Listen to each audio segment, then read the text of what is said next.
No final do vídeo você me fala se concorda comigo ou não. Combinado? Mas hoje o nosso papo vai ser sobre Auren. Faremos algumas leituras um pouco mais técnicas, tirando alguns eventos não recorrentes, para que a gente consiga enxergar realmente qual que seria um dividendo recorrente em relação a essa gigante do setor de geração. E é claro, para a gente começar esse assunto, a gente vai trazer alguns conteúdos extras. Me acompanhe até o final que esse vídeo vai trazer uma série de argumentos e eu espero que você tenha mais embasamento na sua tomada de decisão enquanto investidor. Vamos começar então?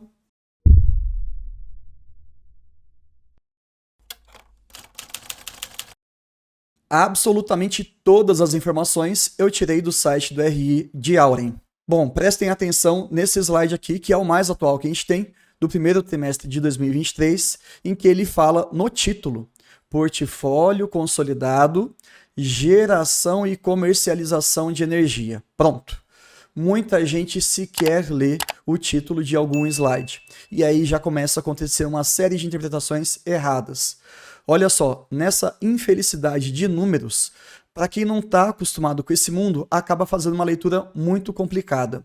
Só para a gente resumir, nós temos ali algo que eles conseguem gerar de energia, seja através das suas próprias instalações ou através da sua atividade de comercialização, compra energia mais barata e vende para o consumidor, para o cliente final, que ele já tem uma parceria um pouco mais cara. Quando a gente junta essas duas fontes, você chega no nível consolidado de contratação de vendas. O valor que está aqui embaixo, em rosa, é o que eles já têm contratado, tudo bem? Que eles vão ter que suprir essa demanda. E o que eles têm em azul é o valor que eles conseguem vender. Então, para 2023, praticamente aí 98% já está resolvido, né? Já está bem fechado esse número. Para 2024, 95%. E lá para 2027, 64%. Então, existem já alguns contratos de longo prazo e a gente consegue enxergar como é que anda esse casamento ou não em relação ao que eles conseguem oferecer e aquilo que eles têm que oferecer. Quando a gente pensa no curto prazo, qual que é a grande vantagem desse nível de contratação até 2026, girando na casa de 91%? Uma segurança em sua geração de renda. Bom, vamos avançar um pouco mais, porque até então eu já tinha falado com vocês no segundo vídeo aqui de Auren, lembrando que esse é o terceiro. Se você quiser entender alguns outros detalhes, pode acompanhar que ele está bem completo, tudo bem? Antes da gente virar o slide, prestem atenção nesse número, 3,1 gigawatts. Combinado? Só para a gente repassar aqui, eles têm algumas operações eólicas e hidrelétricas atualmente e querem expandir para a questão solar. Algumas operações são 100% da Auren e algumas elas atuam em consórcio com outras grandes empresas. Mas até aí nenhuma grande novidade. Lembrando que o principal ativo é a usina hidrelétrica de Porto Primavera, que veio lá da nossa antiga CESP. Agora é que começa a confusão. Eu não vi esse tipo de conteúdo em nenhum outro canal do YouTube. Então, depois desse slide, se você considerar que é uma informação relevante, se inscreve aqui no nosso canal. Combinado? Muita gente acaba confundindo o que é uma capacidade instalada e o que é uma garantia física. Eu não vou entrar tanto na parte técnica, até porque nós teremos uma live com um analista que cobre o setor elétrico e eu vou fazer essa pergunta para ele. O nome dele é Vitor Souza, trabalha lá na Genial e se você quiser acompanhar esse evento, basta ativar aqui o sininho de notificação. De qualquer maneira, capacidade instalada, de uma maneira bem simples, é o quanto teoricamente aquela instalação consegue gerar de energia. Tudo bem? Atualmente nós estamos em 3,1 gigawatts. Agora, o que é garantia física? É o que efetivamente acaba sendo gerado pelas instalações. Existem algumas ineficiências em toda essa cadeia de geração. Nós temos alguns riscos, principalmente porque a gente está dependendo de um recurso primário, seja a água, a luz ou o vento. E aí você tem que rebaixar esse cálculo aí. Inclusive, alguns órgãos do nosso governo acabam fazendo essas fórmulas de ajuste para que você tenha uma efetiva garantia física daquilo. E atualmente a Auren está com 1,6. E para você que está concentrado então no nosso vídeo, já percebeu a grande confusão. 3,1 gigawatts é a capacidade instalada atual, mas também é 3,1 gigawatts total de comercialização que a Auren vai fazer em 2023, pelo menos de acordo com os seus contratos. E aí passa uma impressão errada, não é verdade? Percebam que o mais importante, o que é ficar de olho na garantia física. Tudo certo? Nós temos alguns projetos solares que eles entrarão em atividade em 2023 e 2024. Pensando em atualizações, eu já joguei tudo para 2024. Nós teremos uma capacidade instalada, então uma quantidade teórica de 3,6 gigawatts e uma garantia física de 1,8 gigawatt. Então, qual que é a nossa percepção enquanto acionista? Nós sairemos de 1,6 e iremos para 1,8. Algo um pouco superior aí a 10%. E então fica aquela grande pergunta, putz, se eles só conseguem gerar 1,6, como é que eles têm então já contratado ali para vender 3,1, como eu mostrei naquele slide anterior? Simplesmente pela atividade de comercialização. Arredondando um pouco os números aqui, essa tabela ela faz referência também à Auren, com alguns dados um pouquinho alterados, mas entendam ao grosso modo que é isso que importa. Garantia física dos ativos próprios, em 2023, girando em torno de 1,3 aproximadamente. Compras para revenda, e aqui a gente está falando da primeira etapa da comercialização. Você compra e depois você revende para outro cliente, girando em torno ali de 1,7 gigawatt. Percebeu? Mais ou menos aí forçando a barra, 50% de tudo que a Auren vende, ela mesma produz, e 50 e poucos por cento daquilo que ela também vende, ela acaba comprando de outros players. De fato, a atividade em termos de receita, prestem atenção, receita é diferente de lucro líquido, mas em termos de receita, praticamente temos o mesmo peso aí, de geração e de comercialização. E para os anos seguintes, isso fica um pouco mais distante, até porque nós temos ali algumas compras futuras que ainda não foram acertadas.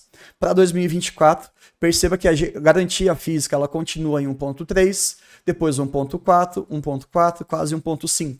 Números próximos daqueles teóricos que a gente acabou de calcular em relação à garantia física de 2024. Sempre lembrem, nada é 100%. Tem ali alguns ajustes, e aí esse valor a gente pode balizar sem dúvida nenhuma, pelo menos para pequena projeção. E aqui as compras para revenda, quanto mais o tempo vai passando para frente, menor esse nível de compra, porque eles vão tentar sempre negociar alguns valores interessantes. Compra uma energia mais barata e vende ela mais cara. Quer ver um exemplo de que isso pode trazer um resultado extra? Se eles fizerem alguns contratos de venda com valor estabelecido, por exemplo, em R$220 por quilowatt médio, tudo bem? E se cada vez mais a energia começar a ser menos valorizada, ela custar ali 200, 190, 180, 170 reais, eles podem comprar no futuro mais barato para honrar aquele contrato que eles firmaram no passado por 220, aumentando o gap do lucro da atividade de comercialização. Entendeu a conta? Então, pensando em tendências, tudo caminha, a gente não consegue prever o futuro, mas que o preço da energia tenda a cair pelo menos mais um pouco, vai encontrar um novo equilíbrio. Mas como os contratos de Auren já estão muito bem estabelecidos, eu enxergo como um bom potencial de aumento dos lucros na atividade de comercialização. E eles falam essa frase que eu acabei de concluir com vocês em relação dessa diversificação da receita. O portfólio total, considerando a geração e a comercialização, apresenta um volume de vendas próximo a 3,6 gigawatts para o ano de 2023. Quantidade 2 vezes superior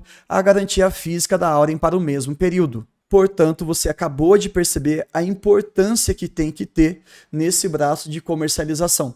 Senão, pode acabar se expondo de uma maneira muito irresponsável. Mas eu não consigo ver esse risco, pelo menos em Auren, tá? Temos Votorantim na sua controladoria, junto com aquele fundo de investimento canadense que eu falei no outro vídeo, que para mim é um grupo ali de executivos querendo o mesmo que a gente, que a empresa cresça e que ela pague bons dividendos. Esse tempo foi só para trazer essa informação inicial que era extra. Agora sim a gente vai entrar na segunda parte do vídeo, em que eu vou trazer para vocês alguns dados sobre a não recorrência de alguns eventos.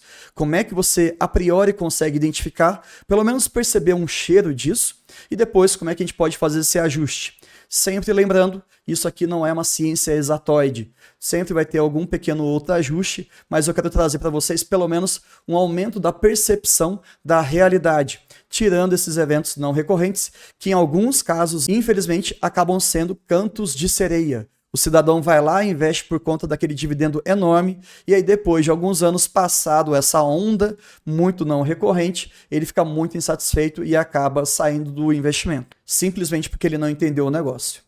Esse gráfico ele é bem resumido, eu peguei todos os balanços desde o início de 2021, lembrando que a Auren é uma empresa relativamente nova, né?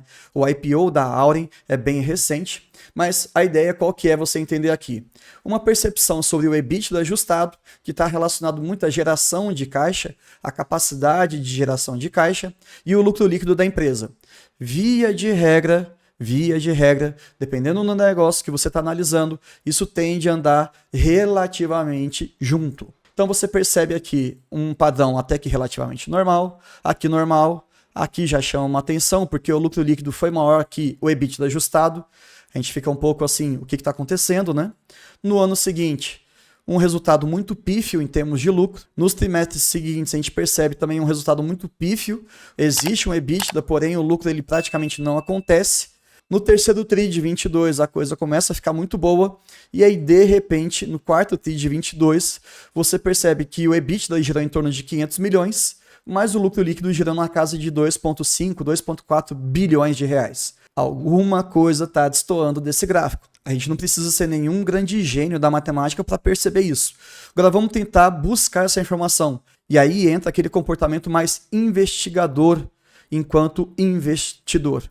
Vamos lá. Eu vou pegar o principal fator não recorrente, lembrando que tivemos para esse quarto TRI de 22, que eu estou analisando nesse momento, outras variáveis que tornam um cenário um pouquinho mais inesperado. Mas vamos lá. Receita financeira líquida está nessa linha e nós estamos falando do consolidado de 22 e de 21. Ok? Vamos olhar aqui o consolidado de 21 em relação à receita. 93 milhões. Não me interessa, a princípio, entender por que esse número ele apareceu, mas a comparação, sem dúvida nenhuma. Para o ano de 2022, saímos de 93 milhões e fomos para 2,8 bilhões de reais. Alguma coisa aconteceu. Aí você consegue entender um pouquinho com calma sobre algumas questões jurídicas aí relacionadas a indenizações, alguns ajustes que nós tivemos em relação à taxa Selic, algo que estava sendo negociado, ou melhor dizendo, sendo julgado há muitos anos, há mais de 10 anos, mas de qualquer maneira esse resultado ele veio no ano de 2022, causando essa grande distorção no nosso resultado final. E em boa medida desse valor de 2,8 bi, eles acabaram vindo de um ponto específico que ele coloca na nota explicativa. Se você ainda não leu nenhuma nota explicativa de nenhuma empresa que você é acionista, já deixa o like para você se lembrar de, assim que terminar esse vídeo, você ir lá na sua empresa favorita e ler pelo menos uma outra nota explicativa e para você entender um pouquinho mais sobre alguns dados que não são tão óbvios. Tudo bem? É só um pequeno exercício para você, ao longo da sua grande jornada enquanto investidor, ter esse comportamento que é muito saudável. Bom, o grande ponto é, nós tivemos um lucro líquido no ano de 2022 de 2,6 bilhões. Guarda esse número, pode ser? Daqueles 2,6 bilhões de lucro que nós tivemos, a gente precisa entender que 2,4 vieram aqui de uma atualização de acordo de ativo indenizável. E isso está na nota explicativa número 8. De qualquer forma, esse valor ele girou em torno de 2,4 bi. Então, pera lá. Nós tivemos 2,6 bi de lucro naquele ano, mas tivemos um evento não recorrente de 2,4. Então, retirando um do outro, a gente consegue ter um valor um pouco mais próximo da realidade do que seria o lucro líquido da empresa? Sim. Sim, porque eu estou pegando a última linha, que é o lucro total daquele ano, e estou tirando um grande evento que acabou influenciando demais esse resultado final. Um menos o outro, nós chegamos em 256 milhões de reais aproximadamente de lucro líquido para o ano de 2023. E vamos um pouco além, tenta interpretar isso aqui em termos de porcentagem. O lucro líquido recorrente de Auren para o ano de 2022 representou mais ou menos 10% do que efetivamente ele teve naquele ano. Então, é uma baita distorção. Quando nós temos alguns eventos não recorrentes que influenciam 3%, 5%, até 20%, vamos falar isso aí, pelo menos para um início de conversa, fica algo próximo, né? A gente não precisa se preocupar tanto. Agora, quando você tem uma magnitude desse grande impacto, você não pode cair nesse canto de sereia. Parece que é uma enganação, mas a Auren sempre foi muito transparente em relação a todos esses dados. Então, se você está se enganando, é sua responsabilidade. Tudo bem? Porque todos esses dados estão disponíveis no site do RI. E a partir, então, desse ajuste, vamos fazer uma pequena projeção para 2023. E mais uma vez eu vou deixar isso muito claro. Não quero convencer ninguém. Eu espero que eu esteja errado e que todos nós possamos aprender com esse tipo de conta. Tudo bem? A ideia não é acertar exatamente, é só trazer um pouco mais de pé no chão quando você for investir. Pega o lucro lá de 2022 que nós fizemos uma correção. Joga ali para uns 300 milhões para 2023. A empresa está crescendo, está aumentando ali as suas vantagens em termos da comercialização, alguns ativos vão entrar em operação também, enfim, vamos pensar que ela consegue se tornar cada vez mais eficiente. Quando você divide pela base acionária, que no nosso primeiro vídeo eu falei, que inclusive está aqui como sugestão para que você possa assistir, eu já deixei claro, nós temos 1 bilhão de base acionária, então é bem fácil de fazer a conta. Divide um pelo outro, você tem um DPA recorrente de 30 centavos por ação. Estou considerando aqui um payout de 100%, tá bom? Não vamos entrar em tantos detalhes aqui, mas é só um exercício. Quando você pega esse valor de 30 centavos e projeta para o valor que nós estamos gravando hoje, no dia 11 de julho de 2023, o ativo está 14,26. Então, qual que seria o dividendo por ação recorrente? Tirando todas essas grandes variáveis que ainda vão acontecer para este ano, tá? Nós teríamos aí um dividend yield de 2%, muito abaixo do que aquilo que a gente espera de 6%, não é verdade? Só que nesse ano ela já entregou 1,50 de dividendo por conta de uma indenização. Mas vai lá e pergunta para o acionista de Auren para saber se ele está feliz ou não no ano de 2023. O cara está sorrindo. E por quê? Porque nós tivemos mais eventos não recorrentes, ou melhor dizendo, uma pequena atualização de todo esse processo que nós estamos falando para este ano de 2023. A Auren fez uma securitização da indenização da usina hidrelétrica Três Irmãos. O valor girava em torno de 4,2 bilhões e esse valor vai ser pago até o dia 29/6, inclusive já foi, né? Faz pouco tempo. Na hora que você coloca na ponta do lápis os 1,50 que eles iriam distribuir e que eles efetivamente já distribuíram este ano, foi no valor de 1,50. Pega ali mais ou menos R$14 que está a ação. 1,50 em R$14 já deu um dividendo não recorrente de 10%. Então, só por conta dessa história da usina hidrelétrica de Três Irmãos, eles já conseguiram ter 1,50. E existe ainda toda uma outra conversa de mais dividendos não recorrentes para este ano. E eu não vou entrar muito nesse mérito, mas eu quero só falar com aquilo que já aconteceu. Este ano de 2023, se você pegar o que já foi pago, 10% aproximadamente, e se você colocar aquilo que é o dividendo recorrente da empresa, pelo menos no ano de 2023, a gente poderia esperar 12% de dividend yield. E aí abre espaço para uma grande discussão. Olha só que bacana. Já imaginou se a Auren decide distribuir mais uma grana ainda para os seus acionistas? Vamos colocar aqui um outro valor que está sendo especulado pelo mercado de mais 1,50, ok? No final das contas, você vai ter 10% já pagos, mais 10 prováveis, todos não recorrentes, totalizando 20%, e considerando aquilo que a gente julga como recorrente, naquela conta bem simples que eu fiz, de 2%. Então, neste período que a gente está falando, de 22 até o final de 23, provavelmente o acionista de Auren ele pode vir a receber mais de 22% do seu investimento. E aí você fala, caramba, mas vai ficar nesses 22%? A princípio, não.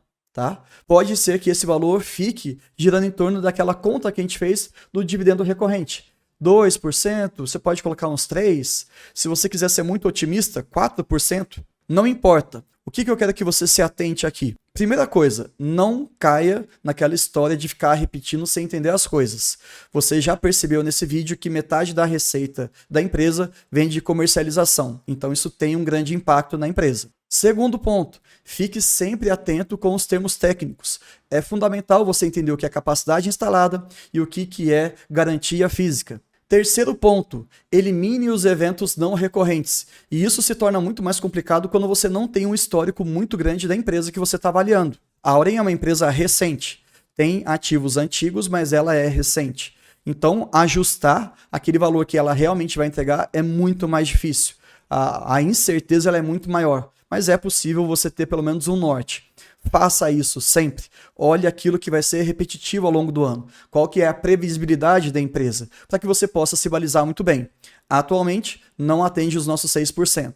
E quarto ponto, quando tiver evento não recorrente, considere ele nos seus cálculos, mas lembre-se que isso não vai se repetir tantas vezes.